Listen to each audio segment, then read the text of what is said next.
লাহোর শহর যেটা বলি সেটা কিন্তু অ্যাকচুয়ালি শ্রীরামচন্দ্রের পুত্র ল, তার নাম অনুসারে আগে ছিল তার নাম লবপুর, পরবর্তীকালে সেটা লাহোর। আর বর্তমান পাকিস্তানের যে কুশেরু শহর আছে সেটা কিন্তু কুশপুর নাম ছিল শ্রীরামচন্দ্রের দ্বিতীয় পুত্র কুশের নাম অনুসারে। ইন্দোনেশিয়া যেটা 90% মুসলমান, তাদের কিন্তু প্রধান বিমানবন্দর তার নাম কিন্তু গরুড়, এবং গরুড় বিমানবন্দরে প্রবেশদ্বারে ভগবান গরুড়ের কিন্তু বড় মূর্তি আছে। ইন্দোনেশিয়ার যে কোনো প্রেক্ষাগৃহে বা নাট্যশালায় প্রত্যেক দিন কিন্তু রাম নামের নৃত্য হয়। তারা বলে আমরা ধর্মে মুসলমান হতে পারি কিন্তু আমাদের রক্তে কিন্তু শ্রীরামচন্দ্র মিশে আছে, তাই আমরা রামকে ছেড়ে বাঁচতে পারবো না। তাই ইন্দোনেশিয়ার প্রচুর জায়গা আছে, মানুষের নাম আছে, সব কিন্তু রামায়ণ থেকে নামগুলো নেওয়া হয়েছে। তারা কিন্তু তাদের পুরনো সংস্কৃতিকে ভুলতে পারেনি। যাই হোক, দেখুন এই যে আমাদের অযোধ্যা মন্দিরে আজকে শ্রীরামচন্দ্রের মাথায় সূর্য তিলক পরানো হয়েছে। উনি কিন্তু সূর্য বংশে আবির্ভূত হয়েছিলেন, তাই তার মাথায় সূর্য তিলক দিয়ে আজকে বরণ করা হয়েছে। আবুধাবিতে ওখানকার মুসলিম সরকার 5 হেক্টর জমি দিয়েছে, তাতে বিশ্বের অন্যতম একটা বড় মন্দির তৈরি হয়েছে। অযোধ্যা রাম মন্দির যেদিন প্রতিষ্ঠিত হয় তার 23 দিন পর সেখানে বড় কিন্তু মন্দির উদ্বোধন হয়েছে, সেটা আবুধাবিতে। হ্যাঁ, যখন হচ্ছে রাম মন্দির উদ্বোধন করা হয়, ইতিপূর্বে বলা হয়েছিল যে সীতা মাতার জন্মস্থান জনকপুর, সেই জনকপুর থেকে 1 লক্ষ প্রতিবেশী ছিল, 500 জন অধিবাসী এসেছিল।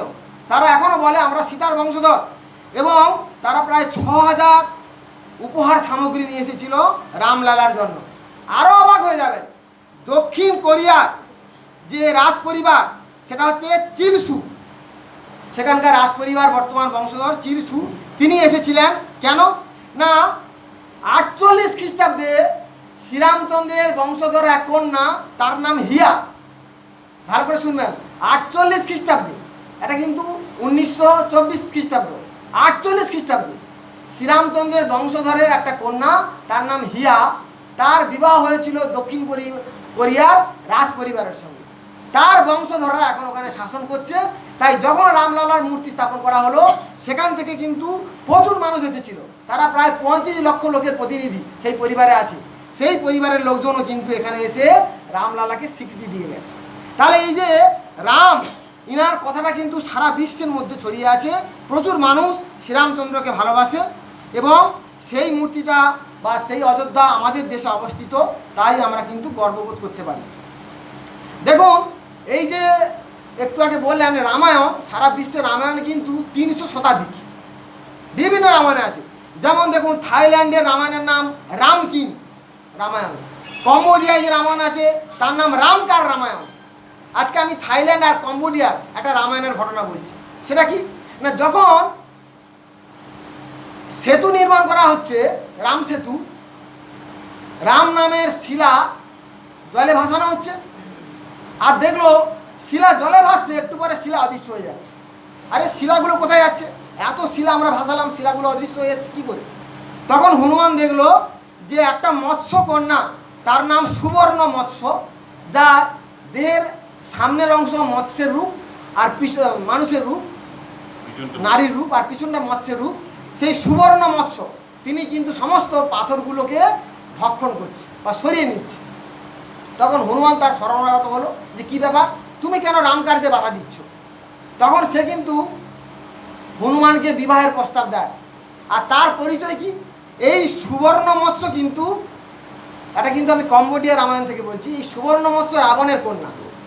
তা রাবণের কন্যা, হনুমান বলে আমি তো চির ব্রহ্মচারী ব্রত নিয়েছি, আমি তো বিবাহ করব না, আমি রামকার্য করছি, তুমি রামকার্যে বাধা দিও না।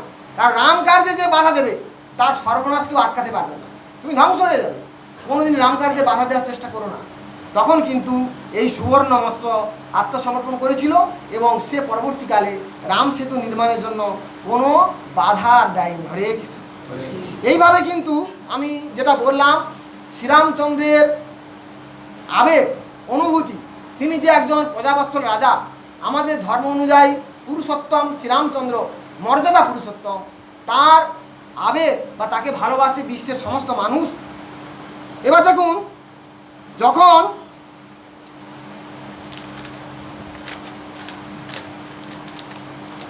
হনুমান মানে লক্ষণ যখন মানে যুদ্ধে যখন শ্রীরামচন্দ্র রাবণকে পরাজিত করে, ভালো করে শুনবেন, রাবণ যুদ্ধে পরাজিত হয়েছে, আর কয়েক মুহূর্ত পরে রাবণের মৃত্যুবরণ করবে। মৃত্যু শয্যায় শায়িত রাবণ, আর শ্রীরামচন্দ্র লক্ষণকে পাঠাচ্ছে, তুমি যাও রাবণের কাছে কিছু ধর্মশিক্ষা গ্রহণ করে আসো। পরম শত্রু যে মৃত্যুর দ্বার প্রান্তে দাঁড়িয়ে আছে তার কাছে শ্রীরামচন্দ্র পাঠাচ্ছে যে যাও লক্ষণ, তুমি গিয়ে শ্রীরামচন্দ্রের কাছে কিছু ধর্মকথা শিখে আসো। তখন লক্ষণ তো তাচ্ছিল্য করছে, বলে আমি ওনার কাছে যাব, কেন যাব, আমি যাব না। কিন্তু তাকে কিন্তু বোঝাচ্ছিল যে তুমি যাও, গিয়ে কিছু ধর্মশিক্ষা শিখে আসো। তাই লক্ষণ প্রথমে গেল, গিয়ে রাবণের মাথার কাছে অপেক্ষা করছে যে রাবণ তাকে শেষ মুহূর্তে কী ধর্মশিক্ষা দেয়। যেমন ভীষ্মদেব যখন সরসজ্জায় অন্তিম সরসজ্জায় শায়িত ছিল, ভীষ্মদেব কিন্তু যুধিষ্ঠিরকে ধর্মশিক্ষা দিয়েছিল ভগবান শ্রীকৃষ্ণের পরামর্শে মৃত্যুসজ্জায় দাঁড়িয়ে। ঠিক সেইভাবে রাবণের কাছে লক্ষণ যখন গেল, লক্ষণ কিন্তু রাবণের মাথার কাছে আছে। রাবণ কিন্তু কোনো কথা বলেনি, কারণ গুরুর কাছে শিক্ষা লাভ করতে হলে গুরুকে সম্মান দিতে হবে। গুরুর মাথার কাছে বসে থাকলে তো গুরু সম্মান দেবে না, গুরু তাকে শিক্ষা দেবে না। তার লক্ষণ দীর্ঘ সময় অপেক্ষা করে আবার ফিরে এসে যখন রামচন্দ্রের কাছে এলো যে তুমি কিছু ধর্মশিক্ষা নিলে, তখন বললো না, উনি আমাকে কিছু ধর্মশিক্ষা দেয়নি। বলছে তোমাকে কিছু বলেনি? বলে না। বলে তুমি কোথায় বসেছিলে? বলে কেন, আমি তার মাথার সামনে বসে আছি, সে তো আমাদের কাছে পরাজিত হয়েছে, তাই মাথার কাছে বসে আছি। তখন বললো দেখো, আমাদের শত্রু রাবণ নয়, তার পথটা আমার শত্রু, কিন্তু রাবণ কিন্তু নিজে একজন ধার্মিক রাজা এবং সে যথেষ্ট ন্যায়পরায়ণ, অত্যন্ত উচ্চশিক্ষিত। তুমি তার কাছে ধর্মশিক্ষা নেওয়ার জন্য তার কাছে মাথা নত করতে হবে, গুরু হিসাবে তাকে শ্রদ্ধা করতে হবে। গুরু যদি মানে শ্রদ্ধাবান লভতে জ্ঞানম, তুমি যদি গুরুর প্রতি শ্রদ্ধা না নিবেদন করো, গুরু তোমাকে শিক্ষা দেবে না। তখন লক্ষণ পুনরায় গেল, শ্রীরামচন্দ্রের চরণের কাছে আশ্রয় নিল। তখন শ্রীরামচন্দ্র কিন্তু রাবণের চরণের কাছে আশ্রয় নিল। রাবণ তখন তাকে খুব গুরুত্বপূর্ণ একটা কথা বলেছিল, যেটা আমরা প্রায় ব্যবহার করে থাকি। রাবণ তাকে বলেছিল যে শুভস্য শীঘ্রম অশুভস্য কালহরণ, অশুভস্য কালহরণম, শুভস্য শীঘ্রম অশুভস্য কালহরণম। বলছে যে কোনো শুভ কাজ যেটা আমি করব বলবো সেটা কিন্তু তাড়াতাড়ি করতে হবে, আর অশুভ কাজটা কিন্তু দেরি করতে হবে। আমি কিন্তু চাইছিলাম যে মানুষ অনেক পূর্ণ করে স্বর্গে যেতে পারে, সহজে স্বর্গে পৌঁছতে পারে না, তাই রাবণ চেয়েছিল স্বর্গে একটা সিঁড়ি নির্মাণ করার জন্য। আজ করি কাল করি করে ফেলে রেখেছিল। বলে আমি যদি এটা করতাম তাহলে মর্তের মানুষের খুব উপকার হতো, তাহলে আমি এই শুভ কাজটা ফেলে রেখেছিলাম, এটা উচিত নয়। হে লক্ষণ, আমার প্রথম বাণী তুমি শুনে রাখো, শুভস্য শীঘ্রম অশুভস্য কাল হরণম, যেটাকে হিন্দিতে সাওরিতে বলা হয় কল করসো আজ করে, आज करो से अप पल में परलय हो जाएंगे, বহু দূরী করেগা কপ। ভালো করে শুনবেন, কল করো সো অর্থাৎ যেটা কালকে করবেন বলছেন, আজ করো, আজকে সেটা করো। আর আজ করো সে অপ, তুমি যেটা বলছো আজকে করো সেটা এখনই করো। পল মে পরলয় হোগা, অর্থাৎ পরে যদি তুমি কোনো কাজ ফেলে রাখো, পরবর্তীকালে প্রলয় ঝড় ঝাপটা বাধা আসতে পারে, তুমি সে কাজটা করতে পারবে না। বহুরি করেগা কব, ভালো কাজটা তুমি কবে করবে। সুতরাং সেটাই কিন্তু রাবণ শিক্ষা দিয়েছিল, শুভস্য শীঘ্রম অশুভস্য কাল হরণম। এইভাবে কিন্তু রাবণ লক্ষণকে তার মৃত্যুসজ্জায় শায়িত হয়ে তাকে এই মহান বাণী শিখিয়েছিল। দেখুন,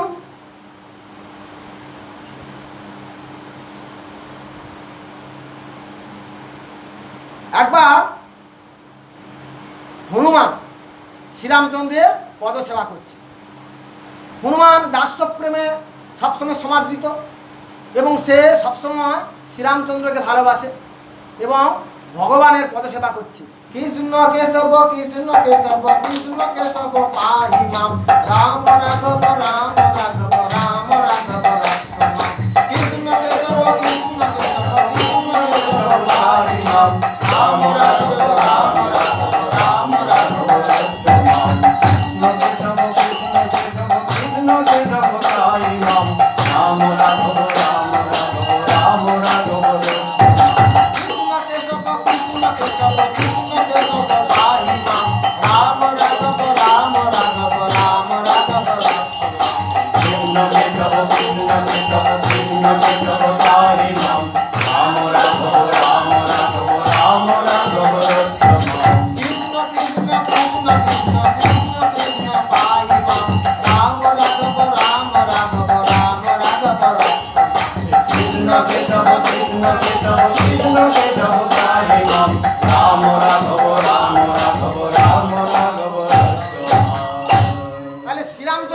চরণ সেবা করছে, তখন হনুমানের অন্যদিকে কোনো মন নেই।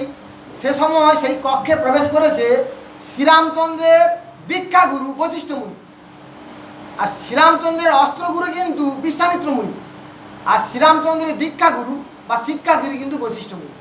তা বশিষ্ঠ মুনি যখন প্রবেশ করলো, তখন সেই কক্ষে যারা অবস্থান করছে সবাই কিন্তু বশিষ্ঠ মুনিকে সমাদর করলো, প্রণাম করলো।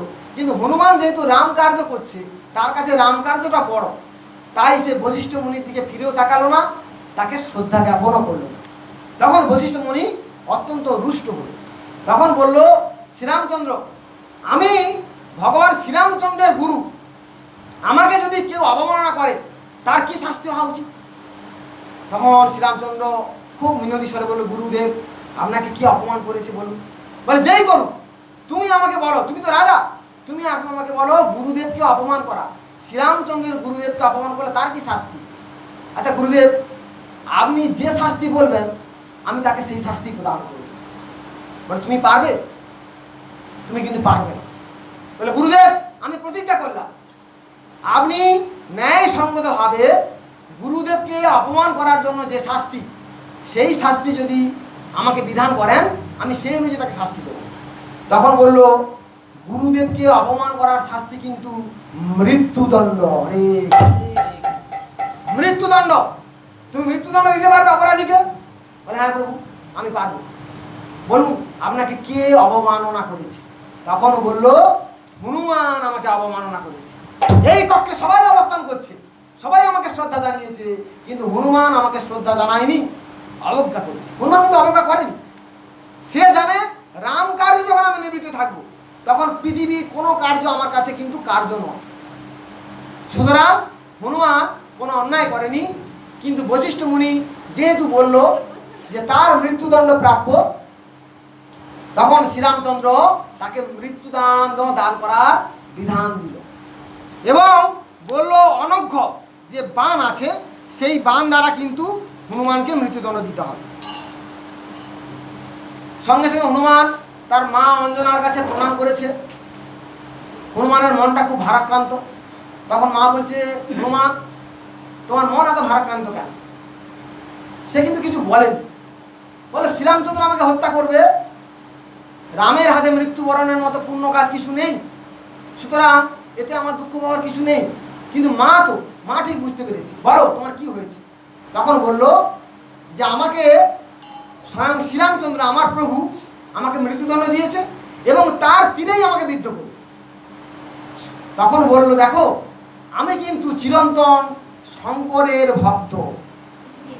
স্বয়ং শঙ্কর আমাকে একটা মন্ত্র শিখিয়ে দিয়েছে, যে মন্ত্র দিয়ে তুমি জন্মের সঙ্গে সঙ্গে সেই মন্ত্র তোমার মুখে দিয়েছিলাম। বলে, সেই মন্ত্রটা কি? বলে, সেই মন্ত্র হচ্ছে জয় শ্রীরাম। এই মন্ত্র তোমার মুখে দিয়েছিলাম, এই মন্ত্র উচ্চারণ করে তুমি স্বয়ং সূর্যদেবকেও ফল রূপে গ্রহণ করতে উদ্যত হয়েছিলে। তোমার ভয়ঙ্কর শক্তি হয়েছিল। এই মন্ত্র যে উচ্চারণ করবে, সে কিন্তু যে কোনো মৃত্যু বা যে কোনো আঘাত থেকে তাকে রক্ষা পেতে পারে। সুতরাং তুমি আবার সেই মন্ত্র উচ্চারণ করবে। কোথায়? তুমি সরয়ী নদীর তীরে গিয়ে জলে নেমে শ্রীরামচন্দ্রের নামে রাম ধ্বনিতে মুখরিত করো। সঙ্গে সঙ্গে হনুমান বলল, সরয়ী জলে নামলো, নেমে, আচ্ছা আপনারা এত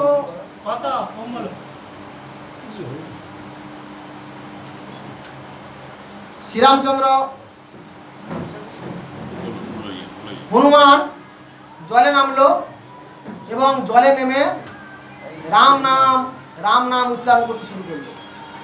এদিকে শ্রীরামচন্দ্র হনুমানকে হত্যা করবে বলে সেই সরয়ী নদীর তীরে উপস্থিত হলো এবং সেই সরয়ী নদীতে উপস্থিত হয়ে হনুমানকে যত তীর বিদ্ধ করছে, কোনো তীর আর হনুমানের গায়ে লাগছে না, সব তীর হনুমানের পাশ দিয়ে চলে যাচ্ছে।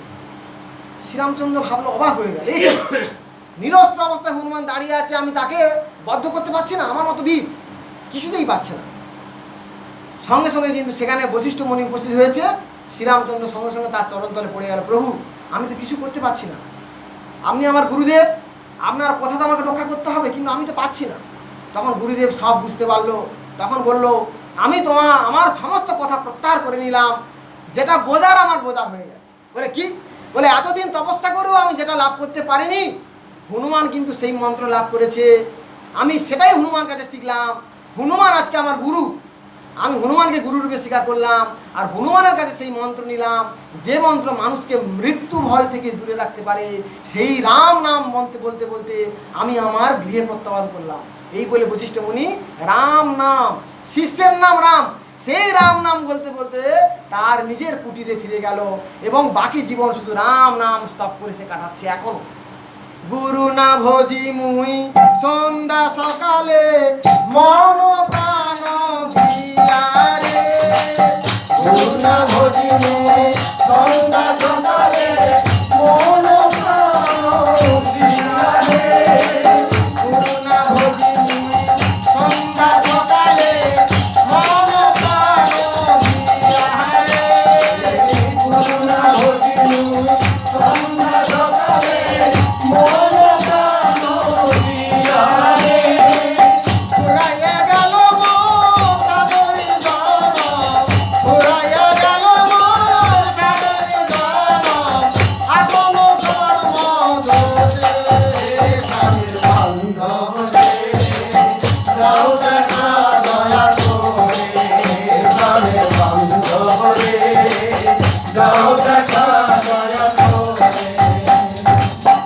আসিতে হবে মোর বারে বারে, এই না ভাবে মাঝারে, আসিতে হবে মোর বারে বারে, এই না ভাবে মাঝারে, আর না হবে মোর মানব জনম, আর না হবে মোর মানব জনম, আপনে মোর মূলে মাঝারে, প্রাণের বান্ধব রে, যাও দেখা দয়া করে, প্রাণের বান্ধব রে, যাও দেখা দয়া করে।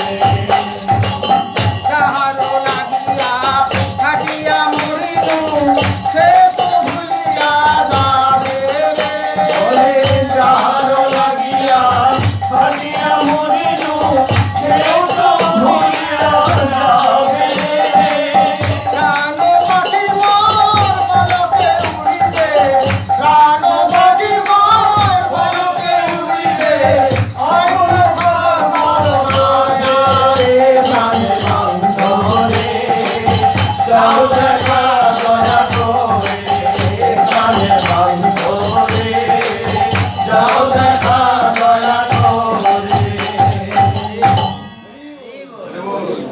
তাহলে সেই গুরুদেব নিজের শিষ্যের কাছে বা শিষ্যের নাম জপ করতে করতে তার পর্ণকুটিরে তপস্যা করতে লাগলো।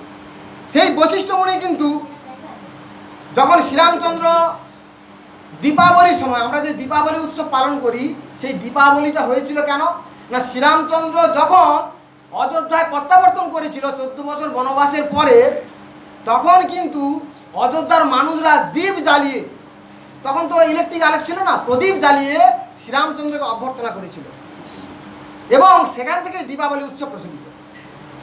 সেই দীপাবলির উৎসবে সবাই শ্রীরামচন্দ্রের নামে জয়ধ্বনি দিচ্ছে, ব্যতিক্রম বশিষ্ঠ মুনি। সবাই বলছে জয় শ্রীরাম, বশিষ্ঠ মুনি বলছে জয় শ্রী লক্ষণের জয়। তখন শ্রীরামচন্দ্র বলে কি ব্যাপার, প্রজারা জয় শ্রীরাম বলছে, পাশে আমার গুরুদেব বলছে জয় শ্রী লক্ষণের জয়। শ্রীরামচন্দ্র কিন্তু তার ভাইয়ের নামটা জয়ধ্বনি করার জন্য দুঃখ পায়নি, কিন্তু কারণটা জানতে চাই। বললো হে প্রভু, আপনি লক্ষণ আমার ভাই, আমার প্রাণের ভাই, আপনি লক্ষণের নামে জয়ধ্বনি দিচ্ছেন, এতে আমার কোনো অনুতাপ নেই, কিন্তু কারণটা জানতে পারি কি? তখন বলেছিল দেখো, লক্ষণ 14 বছর এমন একটা কার্য করেছে যে কার্যটা সারা বিশ্বে কেউ করতে পারবে না। লক্ষণ একটা অসাধ্য সাধন করেছে, লক্ষণের সেই অসাধ্য সাধনের স্বীকৃতি স্বরূপ আমি কিন্তু লক্ষণের নামে জয়ধ্বনি দিচ্ছি। তখন বলল লক্ষণ কি কাজ করেছে? বলছে 14 বছর ধরে তুমি লক্ষণকে যা খাদ্যবস্তু প্রদান করেছো, লক্ষণ কিন্তু কোনো খাদ্যবস্তু গ্রহণ করেনি। বলে হ্যাঁ, কারণ আপনি যখন লক্ষণকে খাদ্যবস্তু প্রদান করেছেন তখন কি বলেছেন, ধরো হে লক্ষণ। আপনি কখনো বলেনি হে লক্ষণ এটা গ্রহণ করো, লক্ষণ কিন্তু সেটা ধরেছে, কিন্তু সেটা ভক্ষণ করেনি। এরপরে শ্রীরামচন্দ্রকে লক্ষণ গিয়ে একটা গুহায় দেখালো। সেই গুহায় 14 বছর ধরে শ্রীরামচন্দ্র প্রদত্ত সমস্ত খাদ্যবস্তু আছে, কিন্তু 4 দিনের খাদ্যবস্তু নেই। 4 দিনের খাদ্যবস্তু নেই। তখন বললো, হে লক্ষণ, আমি দেখলাম 14 বছরের খাদ্যবস্তু আছে, 4 দিনের নেই কেন? বলছে, হে দেব, আপনি কিন্তু আমাকে 4 দিন কোনরূপ খাদ্যবস্তু প্রদান করেননি। বলে 4 দিন প্রদান করিনি? বলে না। বলে কোন 4 দিন? বলে যেদিন আমরা বনবাসে যাই, যেদিন আমরা বনবাসে যাই সেদিন কিন্তু আমরা কোনো খাদ্যদ্রব্য গ্রহণ করিনি, আর আপনিও আমাকে প্রদান করেননি। 1 2, যখন আমার পিতৃদেবের বিয়োগ সংবাদ আসে, পিতার মৃত্যু সংবাদ আসে, সেদিন আমরা সবাই শোকে বিহ্বল ছিলাম, সেদিনও আপনিও কোনো খাদ্যবস্তু গ্রহণ করেননি, আমাকেও প্রদান করেননি। 2 দিন, আর কি, যেদিন সীতা হরণ হয়েছিল সেদিন আমরা সবাই শোকতাপে বিহ্বল হয়ে পড়েছিলাম, সেদিন আপনি কোনো গ্রহণ করেননি, আমাকে দেননি। আরেকটা কথা বলে, যেদিন শক্তি সেলে আমাকে মুমূর্ষু করে দেওয়া হয়েছিল, সেই শক্তি সেল যখন আমি মৃত্যুসজ্জা শায়িত ছিলাম, সেদিনও আপনি কোনো কিছু গ্রহণ করেনি, আমাকে দেননি। এই 4 দিন আমি কিন্তু খাদ্যবস্তু, এই 4 দিনের খাদ্যবস্তু নেই, আর সব দিনের খাদ্যবস্তু আছে। এই কথা শ্রীরামচন্দ্র খুব অভিভূত হলো। বলল, হনুমান, তুমি সত্যি অসাধ্য সাধন করেছো, তোমার মতো ভাই পাওয়া যে কোনো দাদার একটা মহান কাজ। এই বলে তাকে বুকে জড়িয়ে ধরেছিল। এবং দেখুন, এই যে লক্ষণ যখন রাম সমুদ্র পার হয়ে যাবে, তখন কিন্তু প্রথমে হনুমানকে বলা হয়েছিল, জাম্বুবানকে বলা হয়েছিল। এই জাম্বুবান সম্পর্কে আমার কিছু বলার আছে। আমরা অনেকেই হয়তো বা জানি না জাম্বুবান ঘটনাটা কি। না, জাম্বুবান 3টা যুগে ছিল, সত্য, ত্রেতা, দ্বাপর। 3 যুগে কিন্তু এই জাম্বুবানের অস্তিত্ব আছে আমাদের পুরাণ অনুযায়ী। এই জাম্বুবানের 3 যুগে যে অস্তিত্ব আছে সেই সম্পর্কে আমি কিছু আলোকপাত করার চেষ্টা করছি। দেখুন, প্রথম কথা দেখুন, সত্য যুগে ব্রহ্মার মুখ থেকে জাম্বুবানের সৃষ্টি হয়েছিল। দ্বাপরে জাম্বুবানকে আপনারা জানেন, এই জাম্বুবানের কন্যা জাম্বুবতী ভগবান শ্রীকৃষ্ণের ঘরণী। সত্য, তাই না? অনেকগুলো স্ত্রীর মধ্যে তার 8 প্রধান, জাম্বুবতী একজন। সত্যভামা আছে, যেমন জাম্বুবতী আছে। এবার ত্রেতা যুগে সুগ্রীবের মন্ত্রী ছিল এই জাম্বুবান। যখন সীতার সংবাদ আনতে পাঠানো হবে, তখন প্রথমে জাম্বুবানকে দায়িত্ব দেওয়া হয়েছিল। কিন্তু জাম্বুবান তখন বয়স্ক, তার পক্ষে যাওয়া সম্ভব, ফেরা সম্ভব নয়। তখন কিন্তু হনুমানকে দায়িত্ব দেওয়া হলো। কিন্তু হনুমান তখন জড়সড়, কারণ হনুমানের কোনো শক্তি ছিল না। কেন না, কয়েকদিন পূর্বে মুনি ঋষিদের বিভিন্ন রকম কার্যে হনুমান বাধা সৃষ্টি করেছিল। আর হনুমানকে বলে দিয়েছিল, মুনি ঋষিরা অভিশাপ দিয়েছিল, দেখো, তোমাকে যদি তোমার শক্তি সম্পর্কে কেউ না স্মরণ করিয়ে দেয়, তুমি পুরো শক্তিহীন হয়ে যাবে, তোমার কোনো শক্তি থাকবে না। হনুমান কিন্তু পুরো জড়বোধ হয়ে গেছে, তার শক্তি সম্পর্কে তার কোনো ধারণা ছিল না। কিন্তু এইটা একমাত্র জানতো জাম্বুবান। জাম্বুবান তখন হনুমানকে বলল, হনুমান, তুমি যাও, গিয়ে সীতা মাতার খবর নিয়ে আস। তখন হনুমান বলেছিল যে আমি তো পারবো কি করে। তখন হনুমানকে তার শক্তির কথা জাম্বুবান স্মরণ করে দিয়েছিল এবং বলেছিল, তুমি রাম নাম উচ্চারণ যদি একবার করো, তোমাকে ত্রিভুবনে রোধ করবার ক্ষমতা কারণ নেই, কারণ রামের থেকে তার নাম অনেক বড়। এই জন্য মহাপ্রভু বা চৈতন্য চরিতামৃতে কি বলা হয়েছে, হরের নাম হরের নাম হরের নামও কেবল না, কে বললাম, কলই নাস্তব নাস্তব নাস্তব গতির অন্যথা। অর্থাৎ কলিতে হরে নাম ছাড়া আমাদের কোনো গতি নেই। এবং শ্রীরামচন্দ্র শ্রীকৃষ্ণ থেকেও তার নামটা বড়, কারণ তার নাম বড় বলে এই তার নামটা স্মরণ করে আমরা যে কোনো বিপদ থেকে উদ্ধার করতে পারি। এই জন্য আমাদের সবসময় শ্রীরামচন্দ্রের নামে জয়ধ্বনি দিতে হবে। জয় জয় রঘুপতি রাঘব রাজা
অপেক্ষা তার নাম অনেক বেশি যে শক্তিশালী তার অনেক নিদর্শন আমাদের পুরাণে আছে।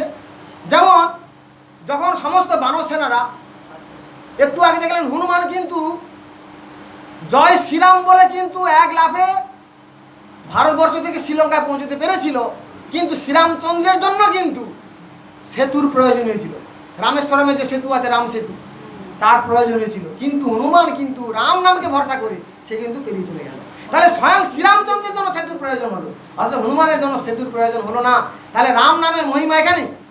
এবং সেখানে যখন প্রবেশ করে, মানে ওখানে যায়, যাওয়ার পরে সীতা দেবীকে কিন্তু রাম প্রদত্ত আংটি দেখি, মানে তখন তো আই কার্ড ছিল না, যে হনুমানকে তো সীতা চেনে না তুমি কে, তখন তাকে আই কার্ড স্বরূপ কিন্তু রাম প্রদত্ত আংটি দেখিয়েছিল। তখন সীতা বুঝতে পেরেছিল হনুমান শ্রীরামচন্দ্রের একজন অনুগত সৈন্য। তখন বললো এই বানর সৈন্য দিয়ে রাম আসবে রাবণকে দখল করতে, যে রাবণের আন্ডারে সমস্ত দেবদেবী তার চাকর বাকরের কাজ করছে, আর এই সব সৈন্যদের নিয়ে শ্রীরামচন্দ্র কি করে রাবণকে পরাস্ত করবে। সঙ্গে সঙ্গে কিন্তু হনুমান বিশাল রূপ ধারণ করেছে, জয় শ্রীরাম বলে বিশাল রূপ। সেই রূপ দেখে বললো মা, রামের যে সৈন্যবাহিনী আছে না, তার মধ্যে আমি সবচেয়ে ক্ষুদ্রতম, এবার বুঝে নাও রামের সৈন্যবাহিনী কত বিশাল। তখন কিন্তু সীতা দেবী বিশ্বাস করেছিল যে রাম পারবে রাবণকে পরাজিত করবে।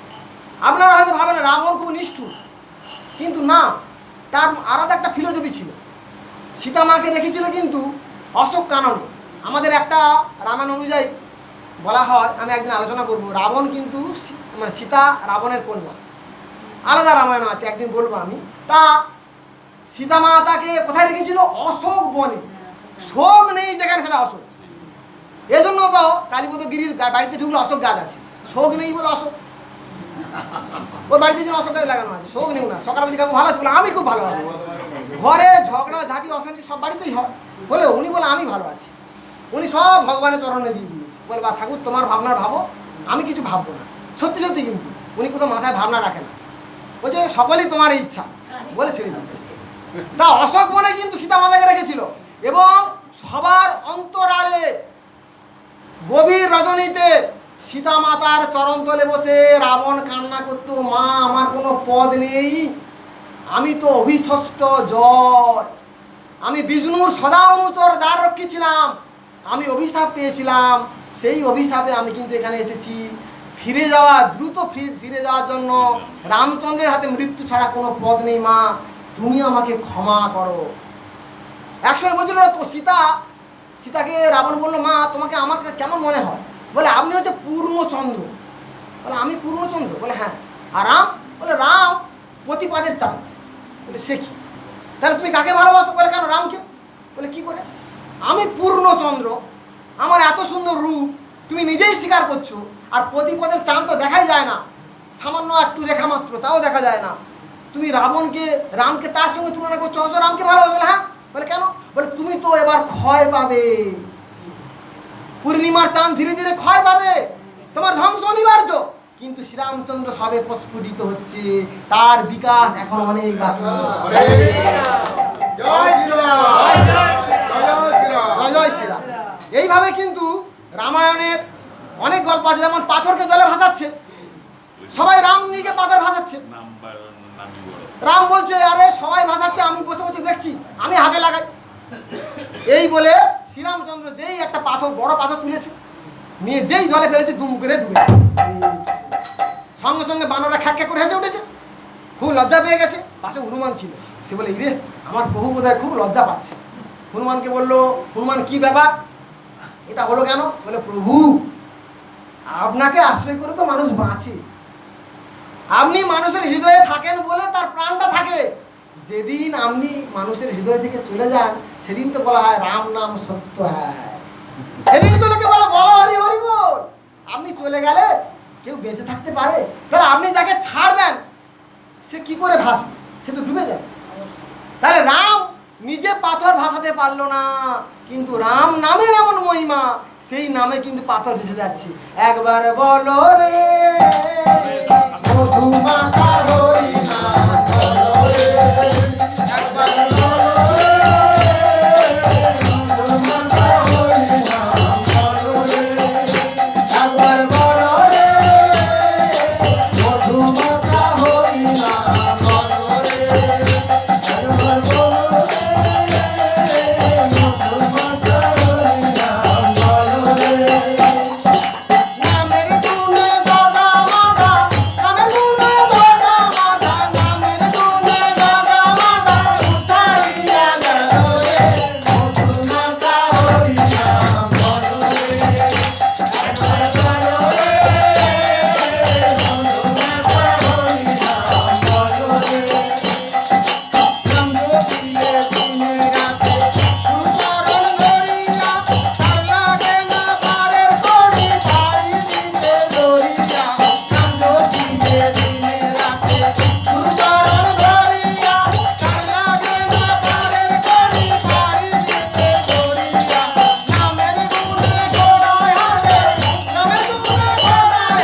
বলছে, প্রভু আপনার এত গুণ, সবাইকে আপনাকে শ্রদ্ধা করে, লতা পাতা বৃক্ষ কুল আপনার চরণ পাওয়ার জন্য ব্যাকুল। হে প্রভু, আচ্ছা আপনার গুরুদেব কেমন, আমি তার চরণ দেখব। বলে, হনুমান তুমি আমার গুরুর চরণ দেখবে? বলে, হ্যাঁ। বলে, চলে যাও, ওই গুহার ভিতরে চলে যাও, দেখবে আমার গুরুদেব শুয়ে আছে, তুমি তার চরণ দেখতে পারবে। তা হনুমান চলে গেছে, গিয়ে সেই গুহার ভিতরে ঢুকে গেছে, দেখলো ওড়না চাপা দিয়ে শুয়ে আছে শ্রীরামচন্দ্রের গুরুদেব। তখন হনুমান কি করেছে, সেই ওড়নাটাকে সরিয়ে দিয়েছে, প্রথমে পায়ের দিকে সরিয়ে দিয়েছে, দেখলো দুটো পা। বলে, বাহ কি সুন্দর চরণ। আচ্ছা এত সুন্দর যার চরণ, তাকে দেখতে কত সুন্দর হবে। এই বলে সামনের দিকে গিয়ে যেই আবার ওড়না খুলে দিয়েছে, দেখলো আবার চরণ। এই কি গুরুদেবের শুধু কি চরণ? হনুমান বিভ্রান্ত হয়ে পড়েছে, ছুটে গেছে শ্রীরামচন্দ্রের কাছে, প্রভু আপনার গুরুদেব কি শুধুই চরণ? বলে, কেন, তুমি তো চাইছিলে আমার গুরুদেবের চরণ দেখতে, চরণ দেখেছো? বলে, আমি গুরুদেবের মুখ দেখতে চাই। বলে, মুখ দেখতে চাচ্ছ? বলে, হ্যাঁ। বলে, চলে যাও ওই নদীর ধারে। বলে, হনুমান নদীর ধারে গিয়ে দেখছে নিজের মুখ দেখতে পাচ্ছে, বারবার মুখে দিচ্ছে। বলে, আমার মুখ দেখা যাচ্ছে, গুরুদেব কোথায়? আবার জলটা